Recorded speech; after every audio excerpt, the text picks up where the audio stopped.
Hello again, and welcome to day number 57. My name is Mary, and today's story is titled Another Long Journey. So, the Israelites, after coming to the border of the Promised Land, went back into the wilderness. They stayed for nearly 40 years in the wilderness of Paran, south of Canaan. Very few things happened during those years. The young men grew up to be soldiers, and one by one, the old men died until very few of them were left. When the 40 years were almost over, the people came again to Kadesh for some reason. They found no water there. Perhaps the wells had since dried up. The people complained to Moses, as they always complained when trouble came to them, and blamed him for bringing them into such a desert land, where there was neither fruit to eat nor water to drink, only great rocks. All. Then the Lord said to Moses, "Take the rod and bring the people together, and stand before the rock, and speak to the rock before them. Then the water will come out of the rock, and the people and their flocks shall drink." Moses and Aaron brought all the people together before a great rock that stood beside the camp. Moses stood in front of the rock with the rod in his hand, but he did not do exactly what God had told him to do: speak to the rock. He spoke to the people instead in an angry manner. "Hear now, ye rebels," said Moses. "Shall we bring you water out of this rock?" Moses lifted up the rod and struck the rock.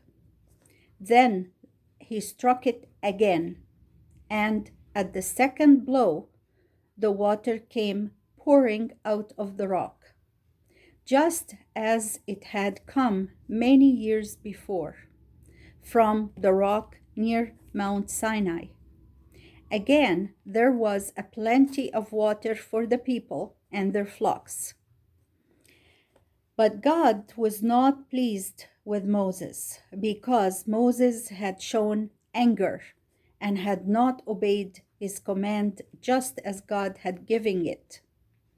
God said to Moses and Aaron, "Because you did not show honor to me by doing as I commanded you, neither of you shall enter into the land I have promised the children of Israel."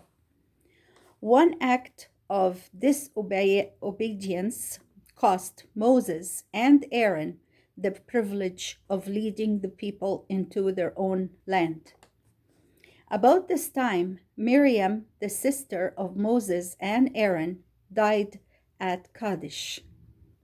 You remember that when she was a little girl, she helped save the baby, Moses, her brother, from the river. She also led the woman in singing the song of Moses after the crossing of the Red Sea.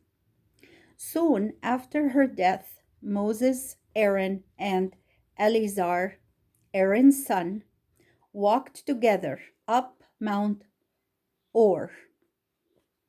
On the top of the mountain, Moses took the priest's robes off Aaron and placed them on his son, Eleazar.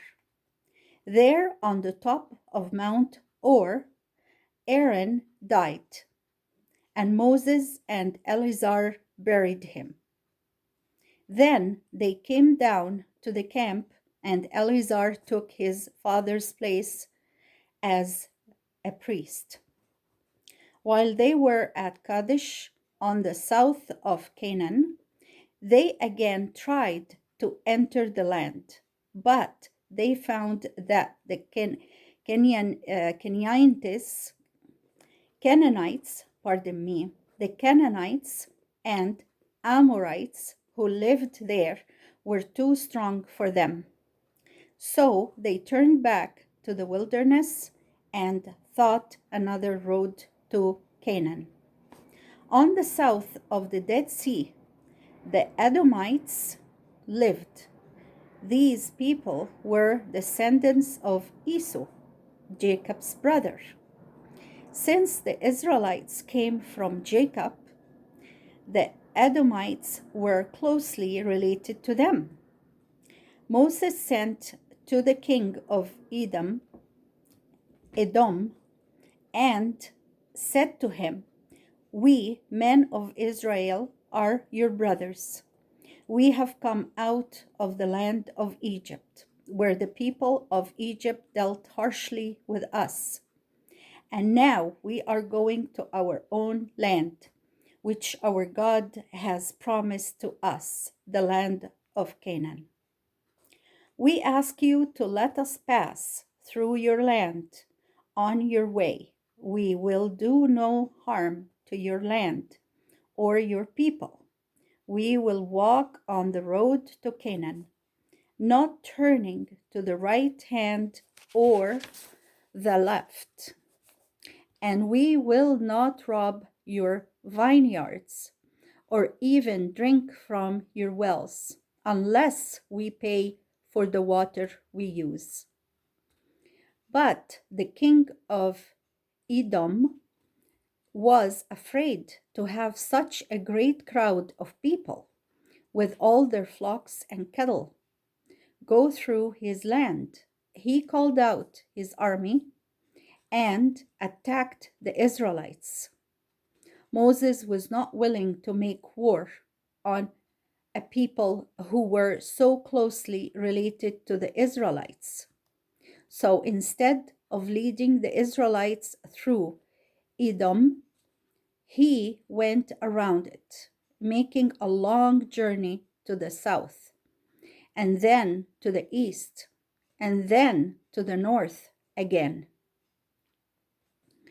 It was a long, hard journey through a deep valley that was very hot. For most of the journey, they were going away from Canaan and not toward it. But it was the only way, since Moses would not let them fight the men of Edom. And that was the word of the Lord. And now I come to the discussion questions. Number 1, where did the Israelites go when they left the promised land? Number 2, how long did they stay there? Number 3, when they came back near the promised land, what did Moses do that was wrong? Number 4, who wanted to fight the Israelites and why? Number 5, what did Moses and his people do instead?